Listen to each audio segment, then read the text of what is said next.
Welcome to The Explainer. Today, we're diving into a book that honestly could change the way you think about everything, from productivity to personal happiness. It's called The Power of Full Engagement. And the big idea is this: forget about managing your time. That's a lost cause. The real secret to high performance is managing your energy. And this quote it perfectly captures the state we're all in, doesn't it? We're living in what the book calls digital time. Everything is happening now. It's instant. It's nonstop. We are so wired up, but at the same time, we're completely melting down. I mean, come on. It has to, right? That feeling of just being stretched to your absolute limit. You're juggling a million things. Your calendar is a nightmare, but you still feel kind of checked out. It's this bizarre paradox where we're doing more than ever, but feeling less connected and engaged. And this isn't just you. The book talks about this pattern through people like Roger B. This guy was a super successful VP. Great career, amazing family. On paper, he was winning at life. But in reality, his work was suffering, he felt distance from his wife and kids, and he was barreling towards complete burnout.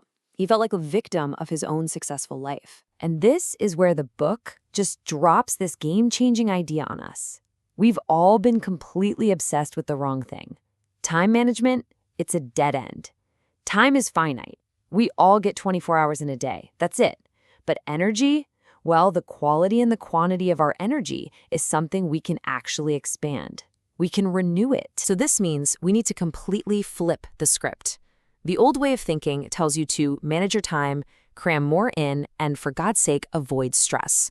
But the new way, it says no, manage your energy. And get this, actually seek out stress in strategic doses to build your capacity. And stop thinking of life as one long, grueling marathon. It's not.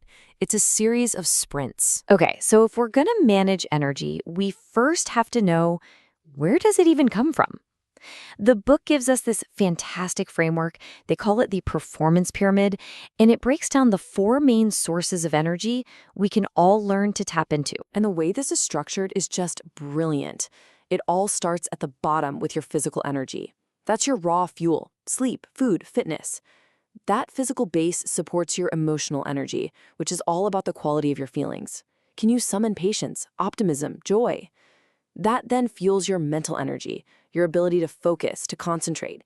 And at the very top, the thing that gives direction to all of it, that's your spiritual energy, your sense of purpose, your big why. So this brings us back to that idea of life as a series of sprints. How do we actually do that? How do we live that way without just collapsing? Well, it all comes down to finding the right rhythm. I love this phrase, a powerful pulse, because high performance isn't about being on all the time. That's a myth. It's actually a recipe for total disaster. True high performance is about mastering this rhythm, this pulse of intense, focused work followed by real, dedicated recovery. Think about it. We need to be less like a marathon runner who just grinds it out for hours on end and more like a sprinter. What does a sprinter do? They give an absolute 100% explosive burst of energy for a very short time. But, and this is the part we always forget, they then fully, completely recover. Our work, our lives should look more like that. Intense focus followed by strategic disengagement. The book has a great word for this: oscillation. It's just the natural pulse of life, swinging back and forth between spending energy, which is stress, and renewing energy, which is recovery. If you have too much stress without recovery, you burn out. Simple. But here's the kicker. If you have too much recovery without enough stress, you get weak. You atrophy. We need both to grow. So how in the world do we actually build this rhythm into our crazy, unpredictable lives? The answer is not willpower. We all know willpower is a muscle that gets tired. No, the key is to build something way more powerful, something that runs on autopilot. And that something is a positive ritual. A ritual is different from discipline. Discipline is something you have to push yourself to do. But a ritual pulls you. It's a specific action tied to a core value that you do so often it becomes automatic. I mean, you don't use willpower to brush your teeth, right? It's a ritual. We can do that with our energy too. And the book gives some really simple but powerful examples. Let's start with physical energy. Hydration. Being even a little dehydrated can totally tank your focus and your strength. So building a ritual around drinking 64 ounces of water a day, that's a direct deposit into your energy account. Here's another one that is absolutely non-negotiable.